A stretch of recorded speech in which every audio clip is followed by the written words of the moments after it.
আসসালামু আলাইকুম সবাইকে। গ্রামের অরিজিনাল খেজুর গাছের রস থেকে অরিজিনাল গুড়, অরিজিনাল নালি গুড়, যে পিওর গুড়টা, ওটা দিয়ে মুড়ি মাখিয়ে খাওয়ার মজাটা আসলে অন্যরকম। যারা খাইছেন তারাই বুঝবেন, যারা খান নাই তারা অবশ্যই মনে হয় বুঝবেন না। আর এটা বেশিরভাগ শহরের মানুষ খুব মিস করে থাকে, কারণ শহরের মানুষ বেশিরভাগ দেখা যাচ্ছে যে এই অরিজিনাল গুড়গুলো পান না। যারা গ্রামের লোকজন তারা সচরাচর পেয়ে থাকেন। আর মূলত এখন খেজুর গাছ অনেকটাই কমে গেছে বাংলাদেশে আগের তুলনায়। আগে প্রচণ্ড খেজুর গাছ ছিল, আমাদের অনেক খেজুর গাছ ছিল, বাট এখন আর নেই।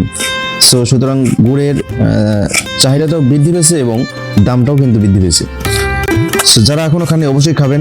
আর শীতের সময় দেখতে পাচ্ছেন যে এইরকম কম্বলের মধ্যে বসে থেকে এই মুড়ি মাখিয়ে খাওয়ার মজাটা বেশ অন্যরকমের। ধন্যবাদ সবাইকে, ভালো থাকবেন সবাই।